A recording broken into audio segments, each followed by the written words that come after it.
Hey, I'm back. Sorry, had a glitch in my internet feed.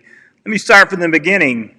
I hope you've had a good week so far, and I hope that you had a chance, if you joined me last Wednesday, to start reading through and reflecting upon the Psalms of Ascent, Psalm 120 through Psalm 134. Those Psalms that were a part of the heritage of the nation of Israel as they went towards Jerusalem for the festivals of Passover, Pentecost, and Tabernacles. These songs would be sung on the journey along the way. And I just wanted us to read through those. If you didn't get the schedule last week, they are posted on our Facebook page. You can start there with Psalm 120, and there's a video about just a brief overview of each of those Psalms.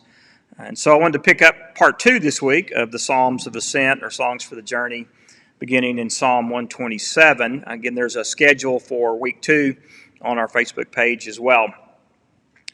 Psalm 127 and 128 are somewhat connected.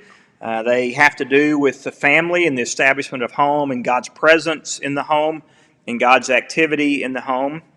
They also have to deal with just the busyness of life and working and not being away from family, and certainly we know we can feel that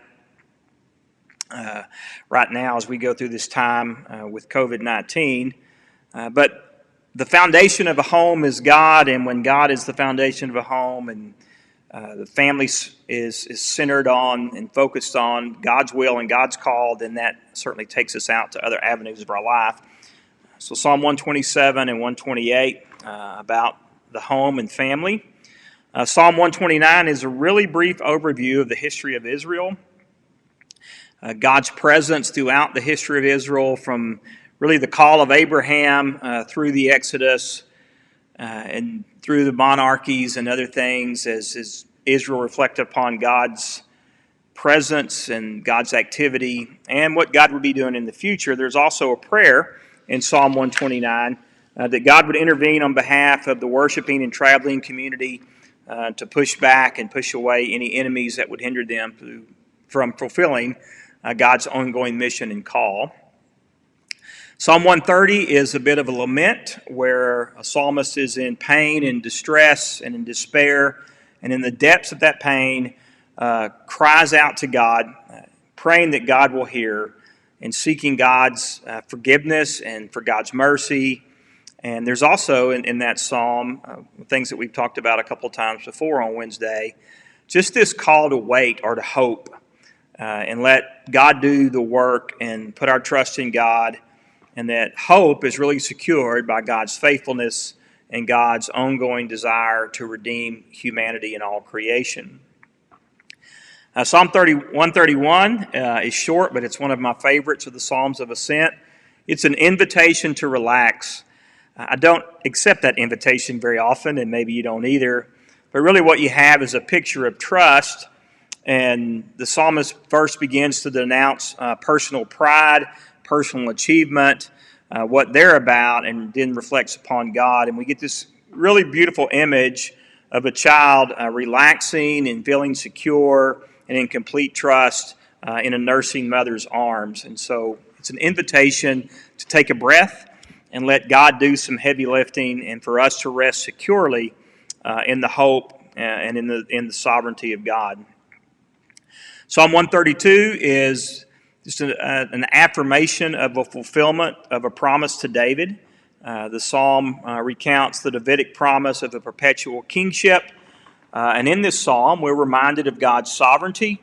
God had identified through this promise to David a place of worship and selected a royal lineage to lead the chosen people into worship and into that place. And in this psalm, it's Zion or Jerusalem. But I think that what you see is that God was behind the life of David and those that would follow after him, which eventually would lead to Christ. And then now that place is God's church, and Christ is leading us and as the chosen people of God now into this place of worship and this place of mission with God. Psalm 133 is something that we're longing for, truly longing for, and that is the idea of the sweetness of fellowship.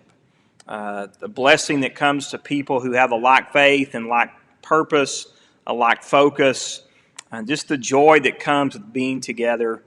I hope soon that we'll be announcing those plans about when we'll be back together again to worship as a church family.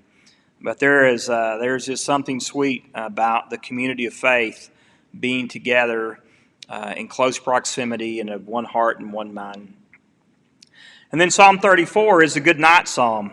You might just imagine that this psalm was sung after families arrived in Jerusalem and had a day in Jerusalem and a time of worship, and as night fell, the pilgrims would worship God. And at the end of the day, as darkness engulfed the city, what the worshiping community did then, it was become the light of God, or to reflect the light that God had and had put in them and put on them through His majesty, through His guidance, through His faithfulness. And that idea of glory and praise and honor to God comes through at the end of the day.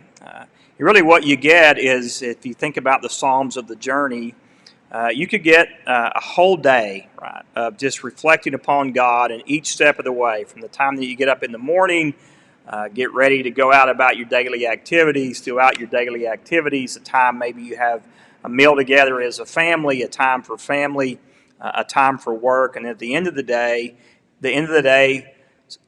ends just like it started, and that's with a focus of God and where God's been throughout your activities that day. So I hope that you will enjoy reading through the second part of the Psalms of Ascent. Psalm 134, the last psalm, ends with a blessing or a benediction, and I'd like to give that to you in closing today. May the Lord, the maker of heaven and earth, bless you from Zion. God bless you. I long to see you face-to-face soon. We'll keep you updated as plans come on or unfolded for our church getting together again. Love you. We pray for you often. We miss you.